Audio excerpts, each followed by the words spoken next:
주간 동안 잘 지내셨습니까? 그들이 나를 여호와인 줄 알리라. 에스겔서 5번째 강의 오늘 함께 하도록 하겠습니다. 오늘 강의는 눈물의 선지자 에스겔이라는 제목으로 오늘 강의를 진행하게 될 텐데요. 왜 눈물의 선지자 에스겔이 될 수밖에 없었는지 오늘 강의를 통해서 또 하나님의 마음을 알아갔으면 좋겠습니다. 에스겔서 강의를 통해서 우리가 가장 많이 알아야 되는 건 이런 모든 심판과 역사를 통해서 우리가 하나님이 정말 여호와인 줄, 그 여호와가 하나님인 줄 우리를 통하여서 알라라고 말씀하시는 그 의미가 들어있기 때문에 우리는 이 심판을 통해 이 하나님을 알아가는 것, 이것이 에스겔서입니다. 우리 오늘 또 함께 그 강의 진행하도록 하겠습니다. 지난 시간에 우리가 예루살렘 죄악과 심판에 대한 총정리하는 시간을 하면서 첫 번째는 이스라엘 백성의 어떤 죄악의 역사를 하나하나 훑어갔었습니다. 그리고 두 번째가 바벨론에 의한 유다의 멸망에 관해서 불타는 숲 그리고 칼의 노래에 대해서 우리가 그 비유로 우리가 공부를 하고 마쳤는데요. 오늘은 세 번째 시간으로 유다가 멸망하는 필연적인 이유가 무엇인가, 그것에 대해서 말을 하게 됩니다. 먼저는 왜 유다가 멸망할 수밖에 없는가는 예루살렘 지도자들의 죄악이 있었기 때문에 그래요. 에스겔서 22장 4절에 내가 흘린 피로 말미암아 죄가 있고 네가 만든 우상으로 말미암아 스스로 더럽혔으니, 예루살렘의 지도자들이 죄악이 있는데 먼저는 도덕적인 죄악이고 이 도덕적인 죄악이 점점 자라서 영적인 죄악, 우상 숭배의 죄악으로까지 자라게 되었다라는 것입니다. 그렇게 지도자들이 이런 피 흘림의 죄, 또 영적인 우상 숭배의 죄를 지으면 그 백성들은 당연히 따라가서 지도자들과 같이 그런 죄를 범하게 되는 것. 그래서 그 부정한 것이 제거돼야 되는데 어떻게 제거되냐면 열국으로 다 하나님이 흩어버리시는 것. 이런 식으로 예루살렘의 심판이 진행이 되어 가고 있습니다. 두 번째는 어떻게 또 이것을 설명하냐면 풀무불 속에 들어간 이스라엘로 이 비유로 또 설명을 하게 되죠. 에스겔에게 하나님이 말씀하십니다. 인자야, 이스라엘 족속이 내게 찌꺼기가 되었나니 곧 풀무불 가운데 있는 노시나 주석이나 쇠나 나비며 은의 찌꺼기로다. 이 이스라엘 백성들이 도덕적으로 또 영적으로 죄를 지으니까 그냥 찌꺼기가 되었다. 찌꺼기가 되었으니까 어떻게 됩니까? 다 녹여야 되죠. 그래서 용광로, 풀무불에 집어넣어서 사람이 은이나 노시나 쇠나 나비나 주석이나 모아서 풀무불 속에 넣고 불을 불어 녹이는 것 같이 하나님께서 모두를 녹여버리신다라고 이 심판을 표현하고 계신 겁니다. 자, 이 심판이 누구에게 어떤 이런 찌꺼기가 될 수밖에 없던 상황이 어디로부터 시작이 되었냐면 바로 예루살렘의 리더들입니다. 선지자들의 반역함이, 제사장들은 내 율법을 범하였고 고관들은 음식물을 삼키는 이리 같았다 라고 이 대표적인 이 이스라엘의 지도자들을 하나님께서는 심판하고 있는 모습을 우리에게 보여주고 있어요. 자, 그 다음에 이 유다가 멸망할 수밖에 없는 필연적인 이유 세 번째가 바로 오홀라와 오홀리바의 행음이라는 비유입니다. 한 어머니에게 두 딸이 있었다고 비유를 시작하죠. 그런데 이 비유는 그냥 비유이지만 명확하게 설명을 하고 있기 때문에 헷갈릴 수가 없는 부분입니다. 오홀라와 오홀리바가 있는데 자매인데 형은 오홀라요, 그 다음에 아우는 오홀리바라. 오홀라는 사마리아요, 사마리아 딱 알죠? 북이스라엘이요. 오홀리바는 예루살렘이다, 남유다이다, 이렇게 표현을 하게 되는 것입니다. 이들의 죄악상도 너무나 이렇게 정확하게 표현이 되어 있습니다. 오홀라는 사마리아, 북이스라엘은 아수르와 음행하다가 아수르의 우상을 들여왔고 나중에는 이 아수르를 벗어나서 애굽과 음행하다가 결국 아수르에게 멸망하는 그런 역사를 가지고 있고요. 남유다는 어떻게 됩니까? 처음에는 아수르에게 붙었다가 나중에는 바벨론에게 붙었다가 결국 바벨론에게 멸망하게 되는 어떤 그런 역사적인 사건을 이렇게 비유로서 오홀라와 오홀리바로 비유로 해서 하나님께서 설명을 해주고 계시는 건데, 그 중에서도 남유다 오홀리바의 음행은 그가 음행을 더하였음은 붉은색으로 벽에 그린 사람의 형상 곧 갈대아 사람 바벨론 사람의 형상을 보았음이니 즉 남유다가 하나님만 바라보아야 되는데 눈을 돌려서 갈대아인 바벨론을 바라보았다. 이걸 하나님은 음행으로 보았다라는 거죠. 그러니까 성경은 이렇게 다 표현이 되는 것입니다. 그런데 자기가 이 바벨론에게 눈을 돌리고 바벨론에게 관심을 가졌지만 결국은 그 바벨론에 의해서 예루살렘, 유다가 멸망하게 되었다는 아이러니한 이야기로 이 비유를 마무리하고 있는 것을 보게 됩니다. 하나님은 이 멸망에 대해서 너무너무 자주 언급이 되거든요. 그래서 이렇게 표현을 합니다. 그러므로 오올리바야, 남유다야, 주 여호와께서 이같이 말씀하셨느니라. 나는 네가 사랑하다가 싫어하던 자들을 충동하여 그들이 사방에서 와서 너를 치게 하리니. 이게 재밌는 말이죠. 하나님께서 이 이스라엘 백성이 하나님만 바라봐야 되는데 딴 곳에 눈을 돌리는 거예요. 바벨론이나 아수르 또는 이집트, 애굽에다가 눈을 돌리니까 하나님이 그 다른 주변의 그 나라들의 마음을 충동해서 오히려 그들이 이 이스라엘을 치게 만드셨다. 이런 표현입니다. 그들이 음란으로 너희에게 보응한 즉 너희가 모든 우상을 위하던 죄를 담당할지라. 오히려 하나님이 그 우상으로 하여금 도리어 그 죄를 다 보응받게 하셨다라는 표현입니다. 이렇게 우리가 지금 예루살렘의 죄악과 심판에 대해서 총정리를 하고 있는데 큰 네 번째로 다시 가겠습니다. 이제 바벨론에 의한 예루살렘의 멸망이 좀 구체적으로 묘사가 되는 장면인데 제가 여기에 눈물의 선지자 예스겔 이렇게 지었습니다. 실수하셨나? 아니요. 눈물의 선지자는 우리가 보통 예레미야로 알고 있는데 오늘은 제가 그 예스겔을 공부하고 에스겔의 마음을 우리가 같이 오고 있잖아요. 공부하고 있잖아요. 에스겔도 정말 눈물의 선지자였다라는 것을 알게 되었습니다. 한번 같이 알아보도록 하겠습니다. 에스겔서 24장 1절 2절에 아홉째 해 열째 달 열째 날에 여호와의 말씀이 에스겔에게 임하여 이르시되 인자야 너는 날짜 곧 오늘의 이름을 오늘을 꼭 기억해라. 오늘 날짜를. 그리고 바벨론 왕이 예루살렘에 오늘 가까워졌다라고 오늘을 말하고 있어요. 오늘. 이 24장으로 넘어오면서 이제 바벨론에 의한 예루살렘의 멸망으로 오면서 이 메시지가 싹 바뀌게 됩니다. 메시지가 바뀌면서 연도가 바뀌게 되는데 연도가 아홉째 해 열째 날에 열째 달이면 주전 588년 즉 예루살렘 멸망 2년 전이 되는 거예요. 그때 에스겔에게 이 메시지가 오는 거예요. 그래서 이 메시지를 잘 기억을 해라. 이 날을 꼭 기억해라. 내가 이 메시지를 너에게 준 이 날을 기억해라. 이때는 느부갓네살 왕, 바벨론 왕이 예루살렘을 침공하기 시작한 날입니다. 멸망한 해는 언제죠?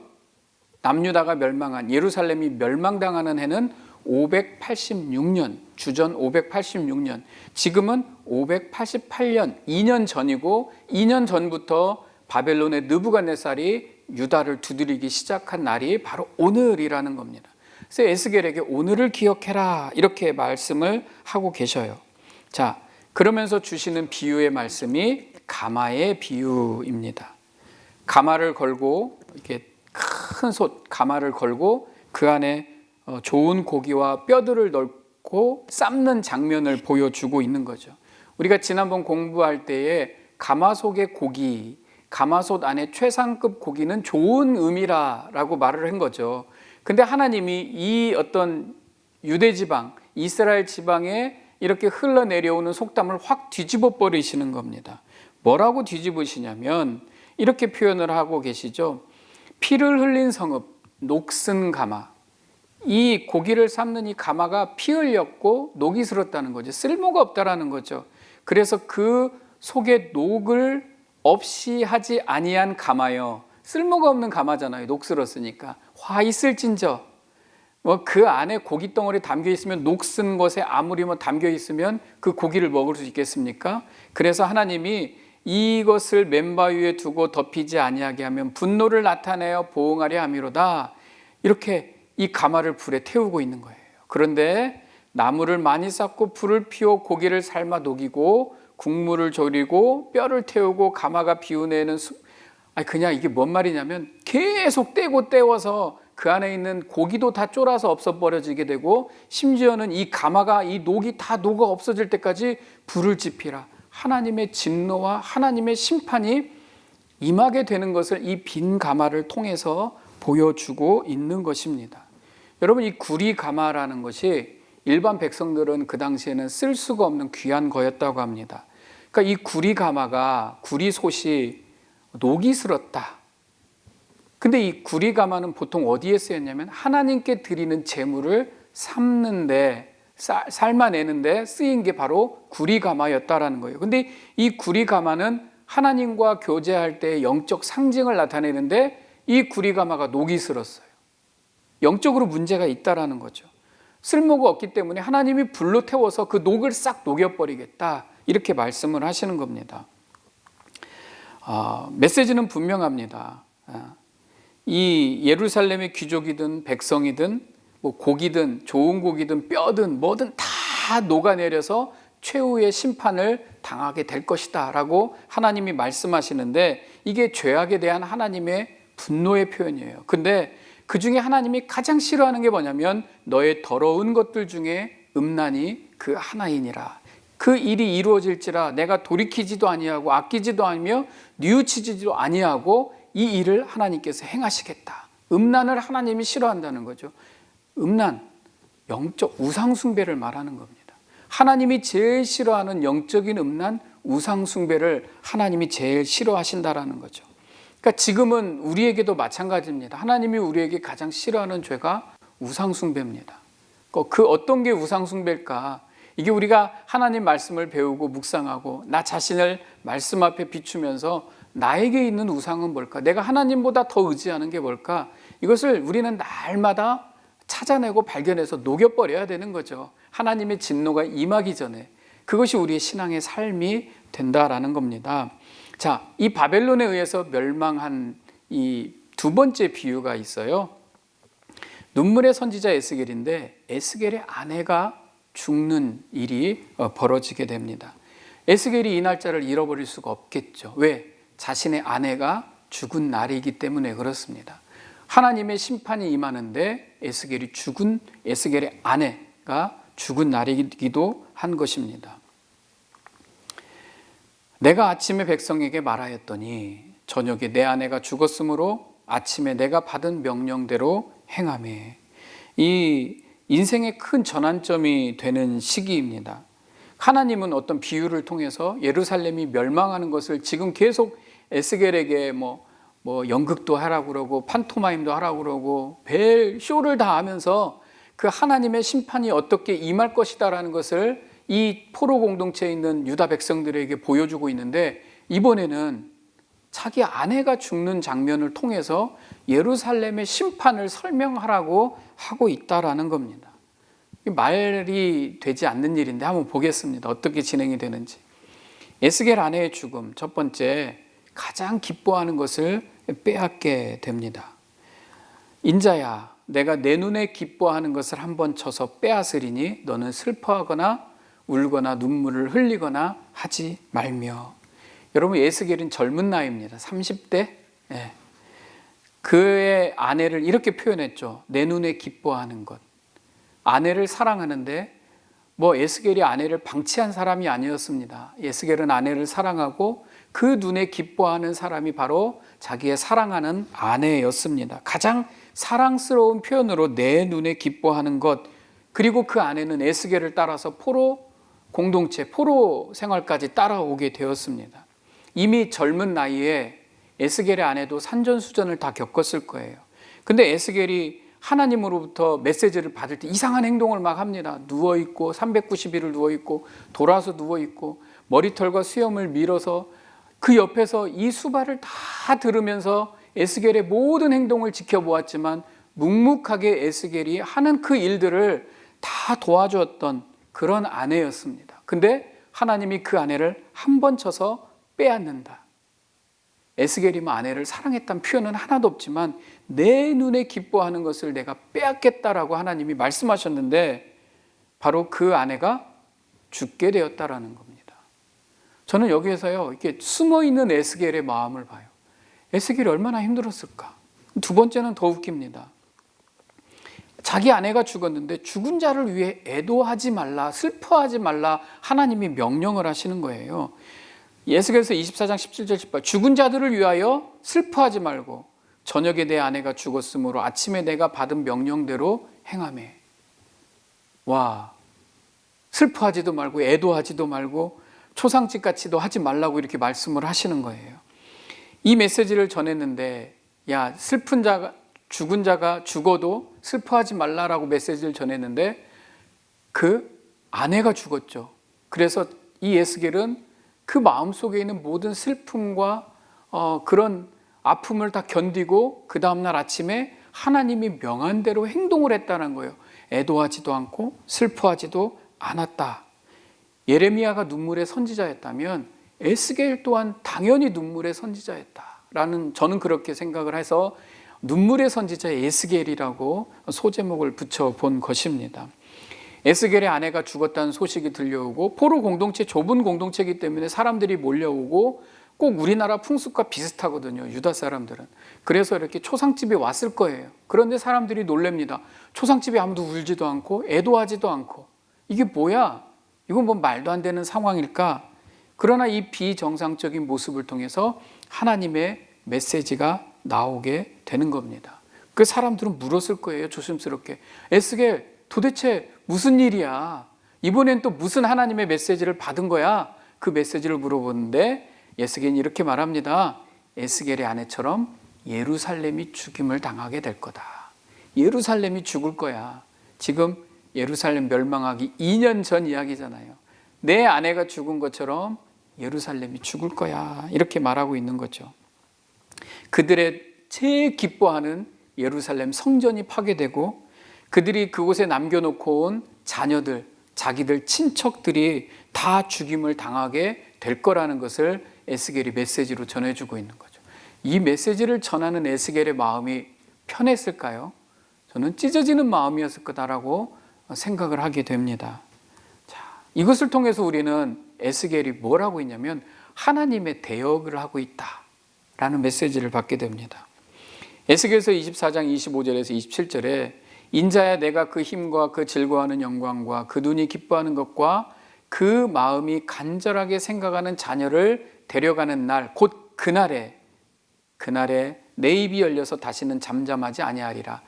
무슨 말이냐면 예루살렘이 완전히 멸망하는 날에 에스겔, 이제 너는 네 마음대로 말할 수 있게 된다. 지금까지 말을 마음대로 못했던 거죠. 하나님이 메시지를 주실 때만 말했고 그것을 글로 기록했는지 사람들에게 말을 했는지 아주 일부분만 말했지만 이제는 입이 열려서 완전히 멸망하는 그날에, 즉 에스겔은 지금 모든 일들을 하나님을 대신해서 이 백성들에게 메시지를 전하고 있었다라는 겁니다. 하나님은 에스겔에게 개인적인 말을 하고 계시는 거예요.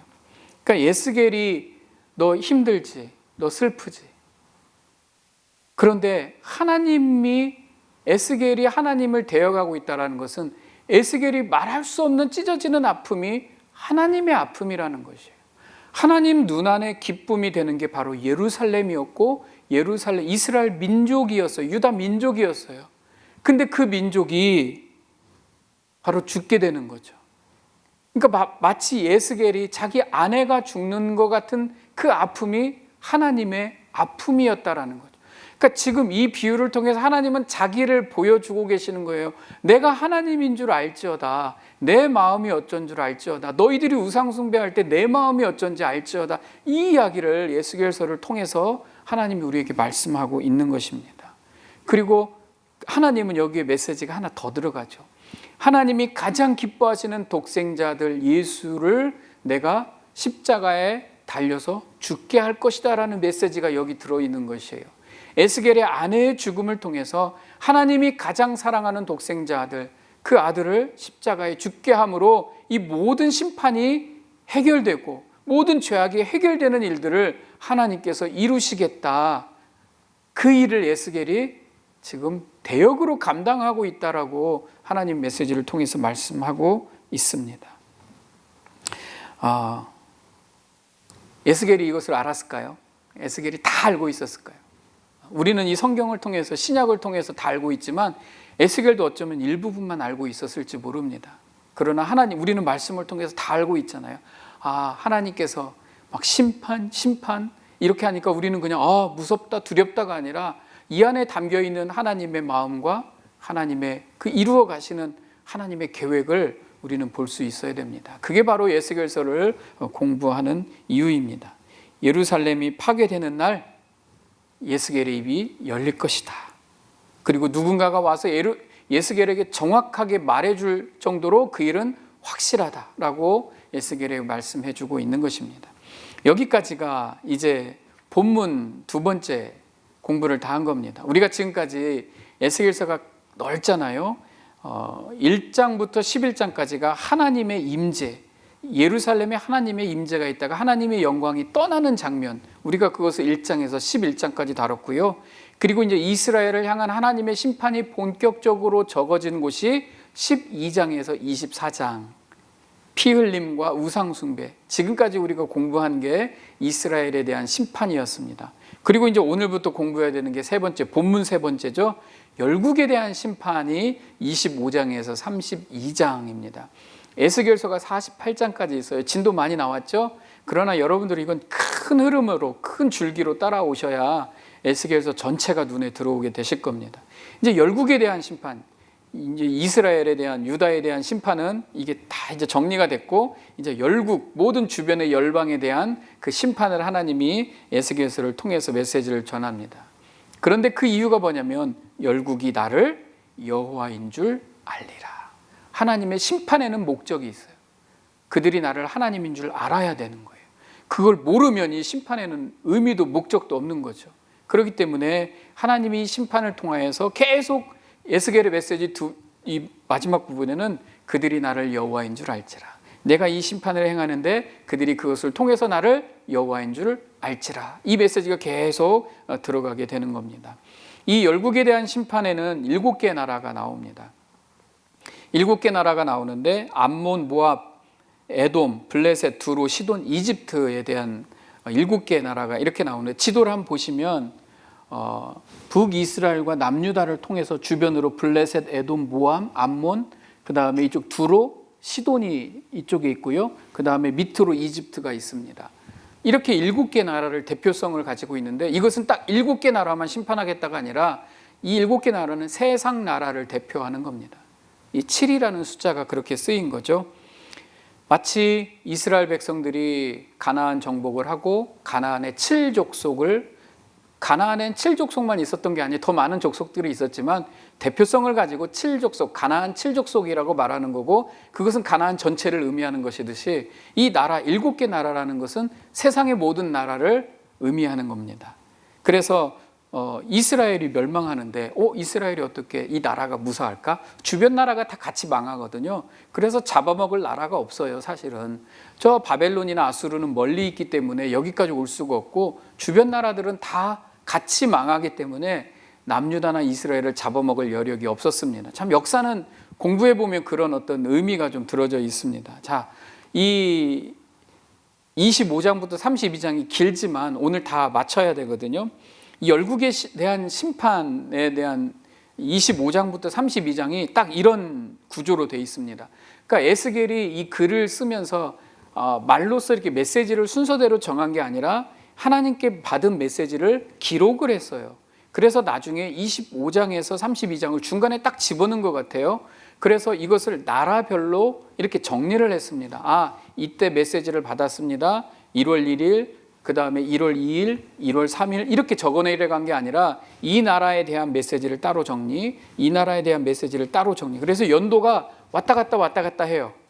그래서 우리가 이제 성경을 읽다 보면 이게 도대체 어느 쪽 이야기를 하는 거야? 근데 에스겔이 이것을 예스겔서라고 하는 에스겔 성경을 에스겔이 정리를 하면서 나름대로 자기의 그 받은 메시지를 정리했기 때문에 왔다 갔다 하는 게 있습니다. 그러나 오늘 이 흐름을 보면 이렇게 세 가지로 나와요.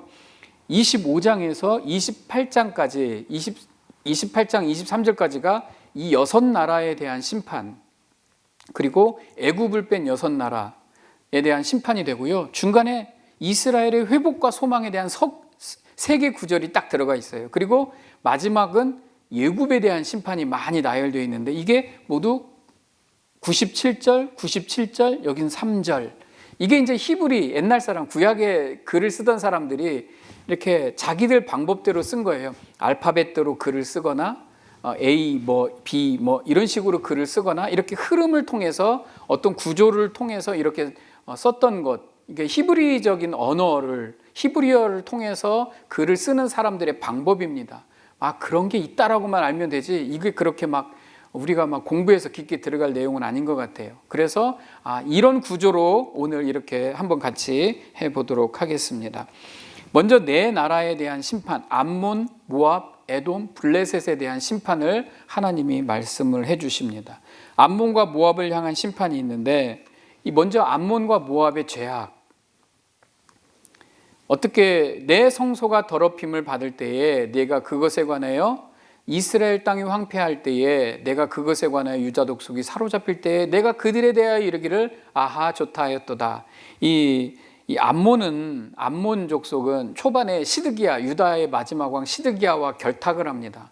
서로 공조를 맺고 바벨론을 저항을 하죠. 근데 바벨론이 막상 쳐들어오니까 이 암몬은 바벨론에게 붙어요. 그리고 바벨론이 이 유다를 치니까 옆에서 여기 딱 표현대로 아하 좋다, 이스라엘 멸망하니까 좋다, 옆에서 이러고 있었다라는 거죠. 이런 식의 표현으로 이 유다, 암몬과 모압의 죄악을 에스겔이 표현하고 있습니다. 25장 6절에는 내가 이스라엘 땅에다, 여기는 모압과 이것도 모압이네요. 암몬과 모압인데 네가 이스라엘 땅에 대하여서 손뼉을 치며 발을 구르며 마음을 다하여 멸시하며 즐거워하였다. 이 암몬 족속이 옆에서 이스라엘이 망할 때 좋다 이렇게 손뼉을 치고 발을 구르고 마음을 다해 좋아했다. 이게 암몬과 모압의 죄악이다 이렇게 표현을 했는데요. 두 번째 모압은 어떤 죄를 지었냐면 유다 족속은 이제 이방 족속하고 똑같다 이렇게 조롱했다. 이 죄악에 대해 구체적인 나열보다는 그냥 이 백성들이 이랬다라는 정도만 알면 되겠습니다. 자, 근데 이 암몬과 모압이 이렇게 조롱하고 좋았다라고 했던 거에 대해서 심판은 어떻게 나가냐면 이렇게 나갑니다. 내가 너를 암몬 모압 너희들을 동방 사람에게 기업으로 넘겨주리니 내가 너를 다른 민족에게 넘겨주어 암몬 족속과 더불어 동방 사람에게 넘겨주어. 여기는 주로 넘겨주는 식으로 하나님이 심판을 하는 겁니다. 그래서 암몬과 모압 족속은 다른 나라에게 넘어가요. 결국은 하나님께서 심판을 이렇게 하시는 겁니다. 이게 넘겨준다. 이렇게 함으로써 내가 주 여호와인 줄 너희가 알리라. 근데 여기에 쓰이는 단어가 넘겨주다, 나탄이라고 하는 단어가 쓰여서 하나님은 이 운율에 맞죠. 내가 너희를 넘겨주서 이런 식으로 심판을 하겠다. 자, 이번에는 에돔과 블레셋에 대한 심판입니다. 에돔과 블레셋은 어떤 죄악을 지었냐면 이 심판의 강도가 점점 세지는데 에돔 하면 이스라엘을 대적하는 대표적인 나라가 에돔이라고 할 수 있어요. 그 다음에 블레셋 많이 들어봤죠. 다윗과 골리앗도 블레셋 사람들이니까 이게 이스라엘을 대적하는 대표적인 나라 에돔과 블레셋. 이 사람들의 죄악은 바벨론이 침공했을 때 함께 유다를 약탈했던 나라가 에돔, 블레셋이니까 이들은 이렇게 나와요. 이들의 죄악이 유다 족속을 쳐서 원수를 갚았고 원수를 갚음으로 심히 범죄하였도다. 블레셋 사람이 옛날부터 미워하여 멸시는 마음으로 유다에게 원수를 갚았다. 이들은 원수를 갚았다는 거예요. 유다를 치는데. 이게 에돔과 블레셋의 죄악입니다. 그런데 하나님이 어떻게 심판을 하시냐면 내가 내 백성 이스라엘 손으로 내 원수를 에돔에게 갚고 내 원수를 갚겠다. 이렇게 표현을 하셨어요. 분노의 책벌로 내 원수를 그들에게 크게 갚으리라. 이렇게 표현했죠. 아까는 넘겨주다. 나탄이라는 단어로 쓰였다면 여기에서는 원수라는 단어를 써서 이 보복에 관해서 하는데 이 원수나 보복이라는 단어가 바로 네카마라는 단어입니다. 이 단어를 써서 하나님이 에스겔이 이 하나님의 심판을 표현하고 있었던 겁니다. 이렇게 해서 우리가 아는 암몬, 모함, 에돔, 블레셋 이 네 나라에 대한 심판이 이렇게 적혀져 있습니다. 그 다음에 이제는 두로와 시돈, 모압, 암몬, 모압, 에돔, 블레셋, 이제 두로와 시돈에 관한 심판으로 넘어가게 됩니다. 에스겔서 26장 1절에 11째 해 어느 달 초하루에 여호와의 말씀이 내게 임하여 이르시되, 이렇게 나옵니다. 자, 여기서 11번째 해, 갑자기 또 해가 바뀌잖아요. 주전 586년.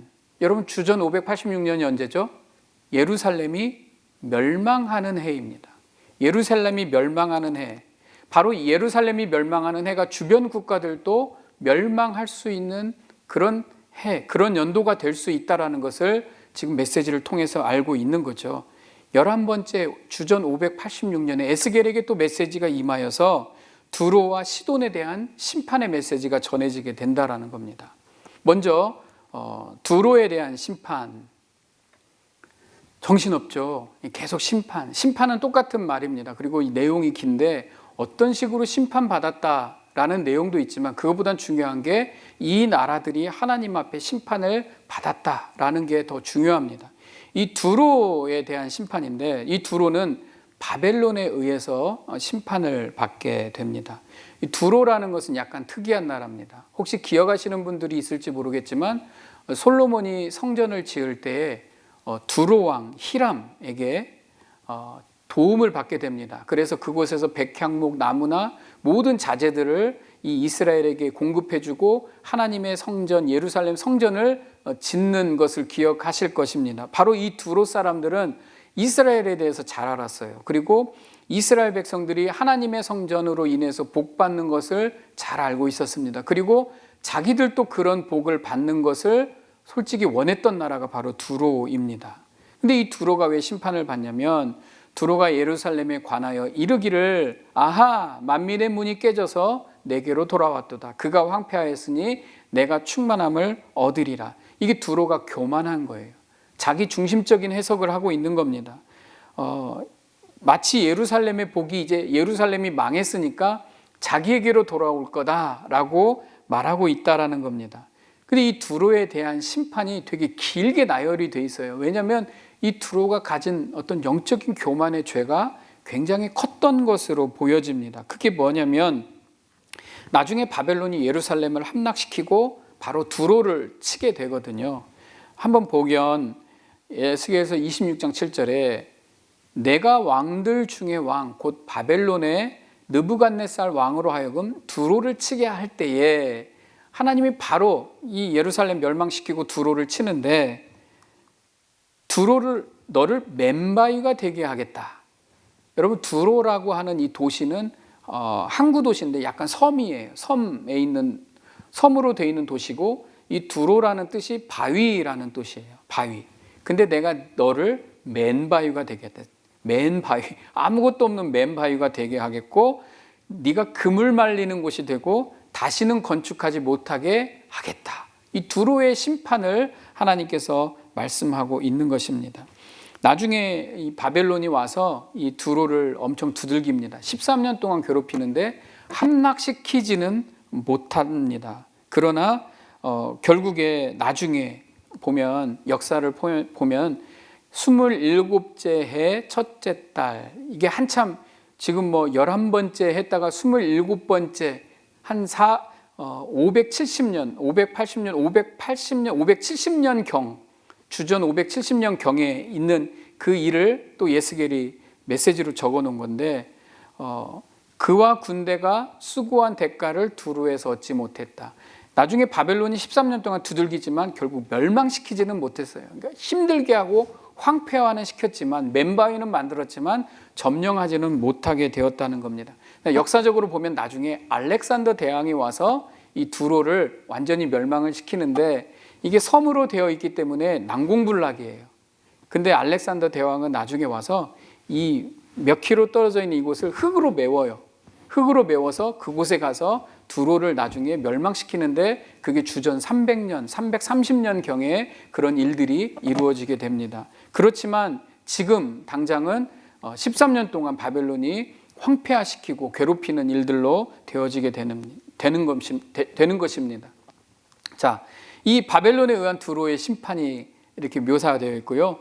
자, 이 두로의 멸망에 대한 결과, 이게 이 에스겔이 계속 이 심판에 관한 노래, 심판에 관한 글을 적은 거기 때문에 반복되는 일들이 많습니다. 그들이 너를 위하여 슬픈 노래를 불러, 야, 너네 그렇게 잘 나가더니 어찌 그리 멸망하였는고, 이렇게 말한다라는 거죠. 왜냐하면 옛적에는, 지금도 마찬가지지만 항구 도시는 부자 도시였고 뭔가 풍족한 힘이 있는 부강한 나라고 도시였습니다. 근데 그 나라가 멸망했다, 이렇게 표현되는 거죠. 16장 9절에 내가 너를 주민이 없는 성읍과 같이 황폐한 성읍이 되게 하고 깊은 바다가 내 위에 오르게 하고 큰 물이 너를 덮게 할 때, 항구 도시고 섬 도시였기 때문에 그 심판을 큰 물이 덮치는 것으로 묘사하고 있는 겁니다. 뭐 길게 설명할 필요는 없는 거죠. 자, 이렇게 두로의 멸망에 대한 결과, 그리고 이 두로에 대한 슬픈 노래를 에스겔이 부르게 됩니다. 여기를 보면 두로에 대한 슬픈 노래가 첫 번째, 이 배예요. 배. 항구 도시니까 계속 이 바닷가 쪽으로 표현을 하는데, 두로라는 화려한 배가 있다. 그 배가 스닐의 잣나무로 판자를 만들고 레바논의 백향목으로 돛대를 만들었고, 애굽에 수놓은 가는 배로 돛을 만들고 엘리사 섬의 청색 자색 배로 차이를 만들었도다. 성경을 자세하게 읽어보면 이 두로라고 하는 화려한 배가 지어진 어떤 자재, 이런 게 성전을 만드는 자재하고 비슷해요. 아, 이 교만한 거죠. 두로가 마치 예루살렘 성전이 지어질 때 너무 부러웠던 거예요. 그래서 자기들이 마치 그 하나님의 영광을 받은 나라처럼 자기들을 묘사한 걸 두로, 화려한 배, 이렇게 묘사를 하게 된 겁니다. 그리고 그 화려한 배에는 탄 사람들도 대단해요. 두로의 배에 타고 있는 온 세상의 사공들, 시돈과 아르와 주민들이 내 사공이 되었고, 지혜자들이 내 선장이 되었고, 그발의 노인들과 지혜자들이 바사와 룻과 붓이 내 군대 가운데 병정이 되었다. 이 사공 출신들이 다양하고 모든 나라에서 와서 이 두로에 돕고 있는 사람들이 되고 있다. 즉 자기가 이 세상의 중심이다. 이 두로의 교만을 말하고 있는 겁니다. 그리고 이 배에 실려 있는 것도 화려한 물품들이 있어요. 이 화려한 무역품들은 야완과 두발과 메색은 내 상인이 되었고 사람과 녹그릇을 가지고 내 상품을 바꾸어 갔도다. 여기서 야완은 그리스를 말하고요. 두발과 메색은 나중에 아주 부강한 나라로 묘사되어지는 나라인데, 즉 이 큰 힘센 나라들과 내가 무역을 하고 있다. 그만큼 내가 힘이 있는 나라다라는 표현을 하고 있는 것입니다. 그러니까 두로의 위상이 전 세계에 펼쳐져 있고, 이 무역했던 물품들도 성경을 읽어보면 전부 이 성전을 짓는 데 쓰는 물품들로 묘사가 되어 있어요. 아, 두로는 화려한 배예요. 사공들도 대단한 사람들이고 그 배에 실려있는 물건들도 대단한 물건들이에요. 하나님의 성전을 짓는 그런 자재들로 되어 있어요. 근데 어떻게 돼요? 네 번째, 그 두로라는 배가 침몰된다라는 거예요. 이게 하나님의 심판이다라는 거죠. 사공이 너를 인도하여 큰 물에 이르게 하며 동풍이 바다 한가운데서 너를 무찔렀도다. 이 동풍이 뭘까요? 성경을 딱 보면 동쪽 바벨론이죠. 동풍. 바벨론이 와서 이 두로를 멸망시키는 것, 이것을 묘사하고 있는 겁니다. 동풍이 와서 너를 무찔렀도다. 네가 바다 깊은 데에서 파선할 때에 내 무역품과 내 승객이 다 빠졌으며. 화려하면 뭐예요? 바다 한가운데 다 침몰되어 버렸는데, 이것이 바로 자기 스스로 하나님의 영광을 받는 존재라고 했던 이 교만한 두로가 멸망하는 모습을 하나님께서 보여주고 계시는 거죠. 세상의 중심이라고 생각했던 그 두로가 심판을 받는 장면. 그래서 두로에 대한 심판과 애가가 계속적으로 진행되는데 굉장히 길게 묘사가 되어 있죠. 그만큼 하나님께서 이 두로의 교만을 크게 보셨다라는 겁니다. 한번 볼게요. 두로 왕에게 이르기를 주 여호와께서 네 마음이 교만하여 말하기를 나는 신이라. 이 두로가 교만한 게 있네요. 나는 신이라. 하나님의 자리 곧 바다 가운데에 앉아있다. 자기들이 바다에 있고 견고하고 힘이 있고 부강한 나라니까 마치 내가 신이다, 내가 하나님이다라고 하는 교만을 가지고 있었다라는 거죠. 하나님께 영광을 돌리는 그런 겸손함이 아니라 자기가 신이라고 하는 교만함을 가지고 있는 나라가 바로 두로라고 말씀을 하시는 거예요. 그래서 하나님께서 네가 하나님 같은 채 할지라도 너는 사람이지 신이 아니다, 하나님이 아니다라고 말씀을 하시는 거예요. 이 두로의 교만이 여기 있었구나. 마치 이 두로의 모습이 뭐 같냐면 옛적에 하나님의 동산에 있던 누구와 같다. 그게 바로 마치 아담과 같아요. 아담이 선악과를 먹고 내가 하나님과 같아지려고 했던 그 모습, 그래서 에덴 동산에서 쫓겨나는 모습을 그대로 묘사해서 두로를 설명하고 있습니다. 그리고 네가 아름다움으로 마음이 교만하여 내가 영화로움으로 내 지혜를 더럽혔으며, 그러니까 자기가 너무 잘 사니까 교만해진 거죠. 그런데 하나님이 어떻게 심판을 하시냐면 너를 땅 위에 재가 되게 하였도다. 마치 아담과 하와가 너는 흙에서 왔으니 흙으로 돌아갈지니라 라고 그 하나님으로부터 그 죄에 대한 결과의 심판을 그렇게 묘사했듯이 두로도 마치 마찬가지로 에덴 동산에서 정말 하나님의 사랑을 입었던 사람처럼 되어 있는데 하나님처럼 되려고 교만해져서 결국 땅 위에 재가 되었다라는 심판을 에스겔이 묘사하고 있는 것입니다. 말은 길지만 이렇게 딱 짧게 정리가 되는 것입니다. 그리고 그 다음에 이제 한 나라가 남았네요. 시돈이라고 하는 나라입니다. 시돈은 별로 묘사가 안 돼 있어요. 근데 시돈에 대해서 누가 대표적인 사람 하나 찾으라 그러면 굳이 이세벨이라고 하는, 아합과 이세벨 이렇게 하면 이세벨이 시돈 사람인데, 시돈은 이렇게 짧게 묘사가 되어 있습니다. 내가 너를 대적하나니 내 가운데에서 내 영광이 나타나리라 하셨다 하라. 내가 그 가운데 심판을 행하여 내 거룩함을 나타낼 때에 무리가 나를 여호와인 줄을 알지라. 그러니까 두로와 시돈은 거의 같은 급으로 가는 거죠. 두로와 시돈. 그냥 그 심판이 그대로 이어지는 것을 갈 수가 있습니다. 이렇게 대표적인 6개 나라가 하나님 앞에 심판을 받게 됩니다. 빨리 지나왔죠. 28장까지 넘어왔습니다. 그리고 이제 28장 24절부터 26절까지 마지막 세 구절에 이스라엘의 회복과 소망이 뜬금없이 세 구절이 들어가게 돼요. 주 여호와께서 이같이 말씀하셨느니라. 내가 여러 민족 가운데 흩어져 있는 이스라엘 족속을 모으고 그들로 말미암아 여러 나라 눈앞에서 내 거룩함을 나타낼 때에 그들이 고국 땅 곧 내 종 야곱에게 준 땅에 거주할지라. 그들이 그 가운데 평안히 살면서 집을 건축하며 포도원을 만들고 그들의 사방에서 멸시하던 모든 자를 내가 심판할 때에 그들이 평안히 살며 내가 그 하나님 여호와인 줄을 알지라. 하나님이 이스라엘 백성을 회복시킬 것이고 주변의 나라는 심판을 당했고 하나님이 이들을 회복시킬 때에 내가 그 하나님 여호와인 줄 모두가 알지라, 이렇게 표현을 하시는 거죠.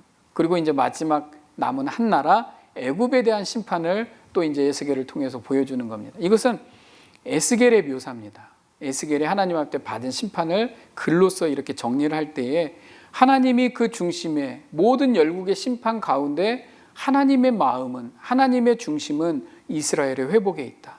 하나님의 백성의 회복에 있다. 그리고 소망이 있다라는 것을 설명하고자 하는 것이 그 목적이에요. 그래서 오늘 공부에는 이제 예굽으로 넘어가겠습니다. 이게 이제 나중에 33장부터 계속 이어지는 뒤에까지 소망과 회복에 대해서 에스겔의 메시지가 진행될 때 나오는 장면이기도 합니다. 자, 이제 예굽에 대한 심판이 29장에 묘사가 되는데, 열째 해, 아까는 11째 해 그랬는데 다시 돌아갔네요. 자, 이제 나라에 대해서 한 묘사기 때문에 날짜가 변할 수 있다는 것을 아까 들었죠. 열째 해는 예루살렘 멸망 즈음, 열째 해 열째 달, 11째 해 예루살렘이 멸망했기 때문에 거의 가까워졌네, 그 즈음이라는 거죠. 주전 587년이지만 10번째 달이기 때문에 거의 예루살렘이 멸망한 즈음입니다. 그 즈음에 에스겔이 하나님으로부터 메시지를 받고 적어놓은 장면입니다. 예굽에 대한 교만과 심판입니다. 왜 애굽이 교만할까? 스스로 신격화하는 애굽의 교만. 아까 두로도 마찬가지고 너는 하나님이 신이 아니다. 너는 그냥 사람이지. 이렇게 말했는데 애굽도 자기를 신격화했다라고 표현이 되고 있습니다. 악어죠, 악어. 이게 뭔지 아시겠죠? 악어입니다. 주 여호와께서 이같이 말씀하시기를 애굽의 바로 왕이여 내가 너를 대적하노라. 너는 자기 강들 가운데에 누운 큰 악어라.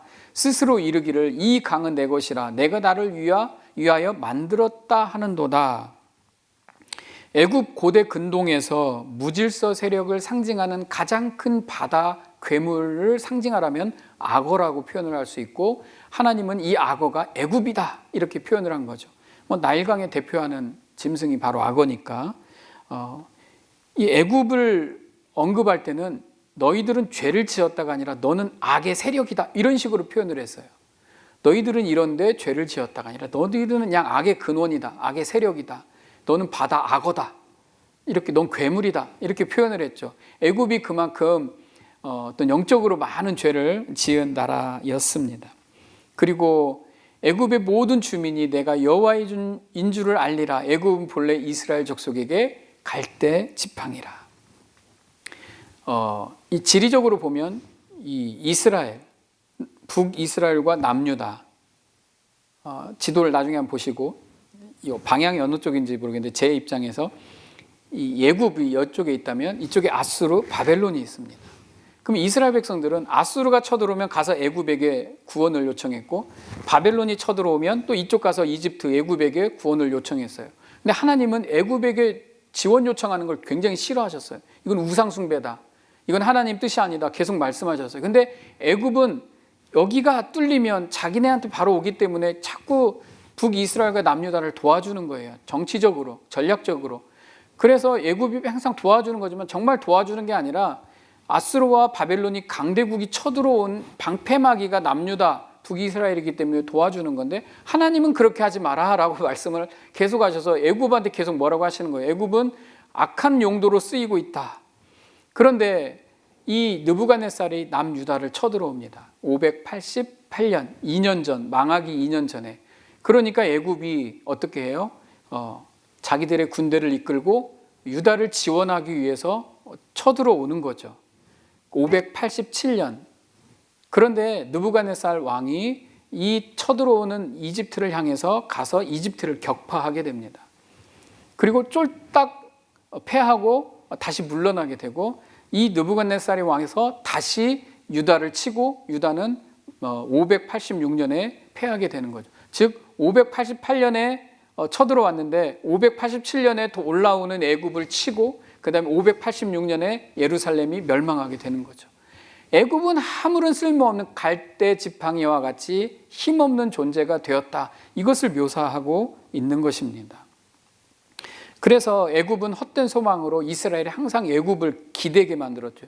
에레미야서를 보면 계속 사람들은 애굽에 의지해야 된다, 애굽에 의지해야 된다, 이집트에 의지해야 된다, 바벨론을 대항하기 위해서, 그런 묘사가 많이 나오죠. 요즘 새벽기도 때 말씀에. 그렇듯이 애굽은 그렇게 하나님 앞에 늘 악함으로, 악의 세력으로 묘사가 되었습니다. 결국 애굽은 어떻게 됩니까? 바벨론에 의해서 멸망하게 됩니다. 에스겔서 29장 17절 27제, 여기도 마찬가지로 주전 570년경 한참 시간이 또 흘렀죠. 아까 앞부분에 두로에 대해서 말한 그 시점하고 또 비슷한 것 같은데, 이게 한참 후의 일인데 이제 편집을 그렇게 한 겁니다. 에스겔서에서. 에스겔서 29장 19절에 내가 애굽 땅을 바벨론의 느부갓네살 왕에게 넘기리니 그가 무리를 잡아가며 물건을 노략하며 빼앗아갈 것이라. 이것이 그 군대의 보상이 되리라. 이때도 바벨론이 애굽을 이 바벨론이 두로를 막 13년 동안 몰아쳤는데 이게 멸망시키지는 못했다. 황폐화는 시켰지만, 근데 나중에 느부갓네살이 그 힘을 가지고 애굽을 치게 됩니다. 그래서 애굽도 완전히 느부갓네살 왕에게 의해서 엄청나게 당하게 되죠. 근데 이때도 멸망하지는 않아요. 나중에 이 애굽이 멸망하는 것은 페르시아에 의해서 아주 한참 시간이 흐른 후에 그런 일들이 일어나게 됩니다. 그래서 어쨌건 이 하나님의 심판의 역사를 통해서 바벨론을 통해서 애굽은 이런 곤혹을 치르게 되는 것입니다. 자, 이제 애굽에 대한 심판, 두 번째 애굽의 멸망에 대한 구체적인 묘사에 관해서 말씀드리겠습니다. 먼저 애굽 무리들의 심판입니다. 보면 그날이 가깝도다, 여호와의 날이 가깝도다, 구름의 날일 것이요 여러 나라들의 때이리로다, 이렇게 나옵니다.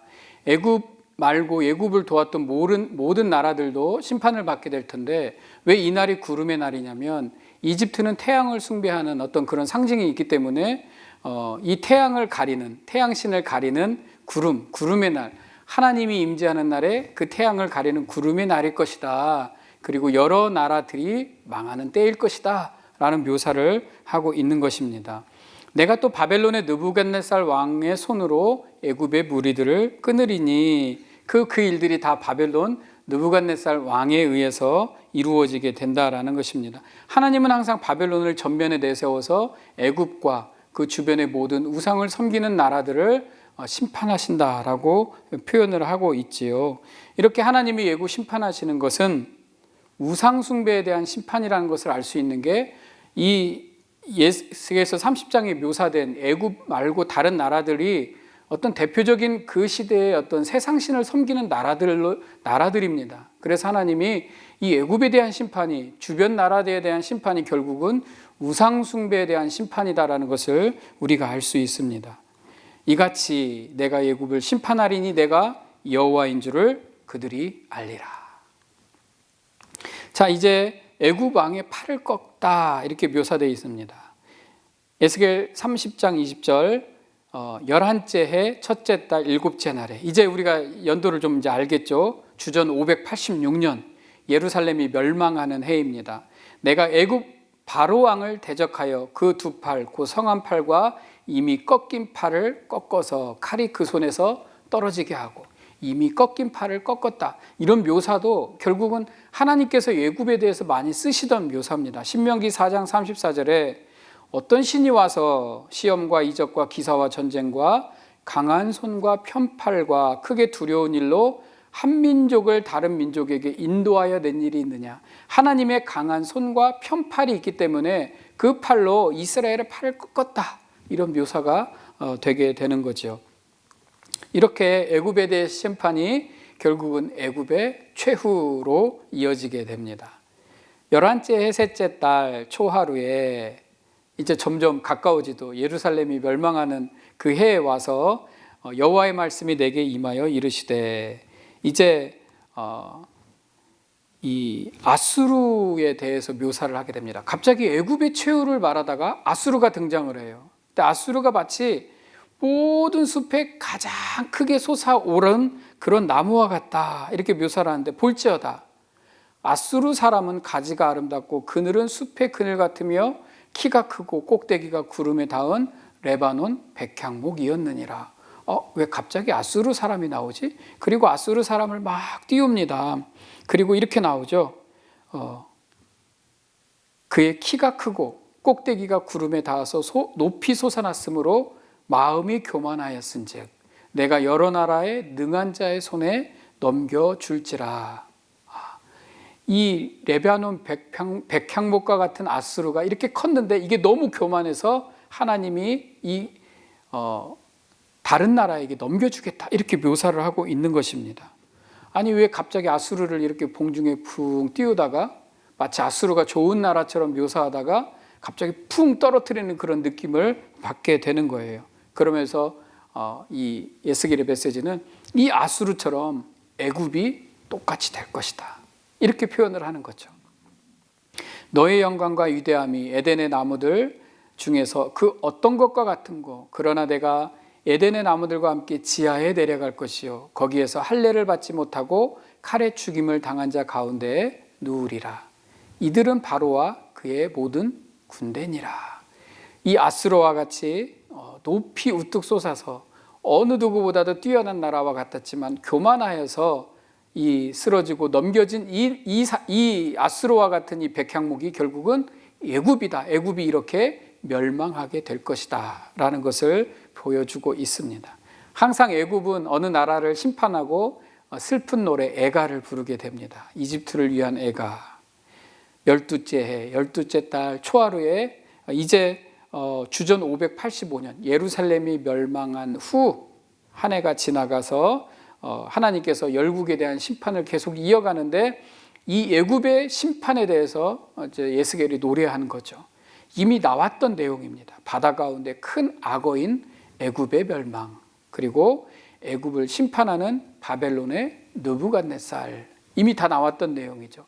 이렇게 예스겔이 슬픈 노래, 애굽을 위한 애가를 부르게 되는 것입니다. 그리고 마지막 이제 32장에 묘사되어 있는 부분이 애굽의 멸망과 죽음의 세계로 내려간 나라들, 이게 한 번 더 묘사가 되는데 아수르, 엘람, 메섹과 두발, 에돔, 시돈, 그리고 예굽, 이집트를 말하는 것입니다. 자, 이렇게 심판이 지겹도록 메시지가 반복이 됩니다.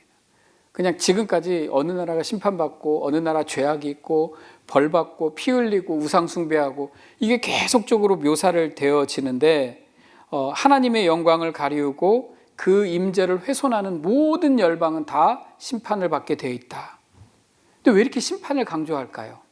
그게 이제 다음 주부터 우리에게 이어지는 이 새로운 시대의 시작을 하나님께서 설명하시기 위해서 이 인생들의 죄악과 이 사람들의 우상 숭배와 예루살렘의 타락상을 그렇게 강조하고 심판을 강조하시는 겁니다. 왜? 하나님이 새로운 시대를 시작하시기 위함. 이것이 바로 이제 우리가 다음 주에 진행되어지는 과입니다. 에스겔서 33장부터 진행이 됩니다.